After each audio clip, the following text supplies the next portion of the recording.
On July 9, 1993, British scientists announced that they have used DNA to positively identify the remains of Tsar Nicholas II, the last emperor of Russia, along with his wife Alexandra and 3 of their daughters.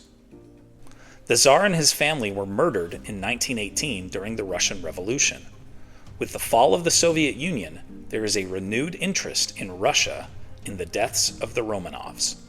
Formerly secret Soviet documents lead to a mass grave near Yekaterinburg, where the remains are found in 1991.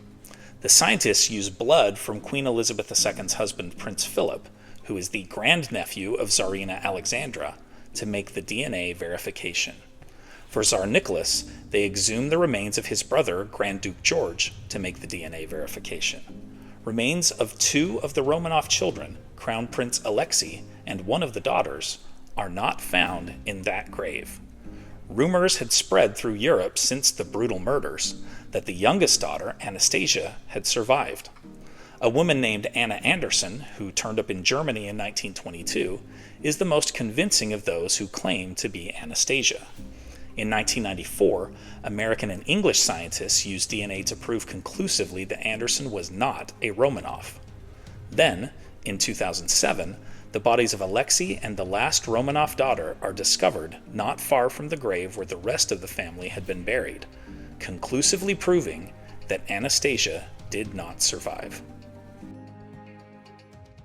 Here are other events that happened today in history. In AD 118, Hadrian first enters Rome as emperor after suppressing revolts in the eastern part of the empire. In 1755, the French ambush and defeat the British at the Battle of the Monongahela near modern-day Pittsburgh. In 1762, Catherine the Great is proclaimed Empress of Russia, forcing her husband Peter III to abdicate. In 1793, Upper Canada becomes the first jurisdiction in the British Empire to pass a law freeing enslaved persons. In 1850, after only 16 months in office, U.S. President Zachary Taylor dies from an unidentified illness. In 1877, the All England Croquet and Lawn Tennis Club begins its first tennis tournament at Wimbledon. In 1955, Bill Haley's Rock Around the Clock becomes the first rock song to hit number 1 on the U.S. pop charts.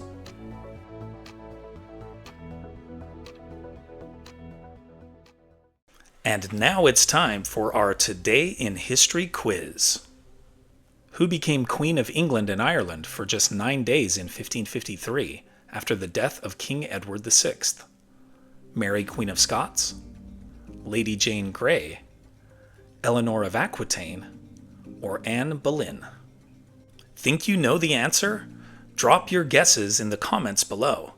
Find out if you're right next time on Today in History. You made it through Today in History. Nice work. Now treat yourself. Click the video on the right for what happened yesterday in history. Still can't get enough? The link on the left's got the whole playlist buffet. Want to make history a daily habit? Click my face in the middle to subscribe.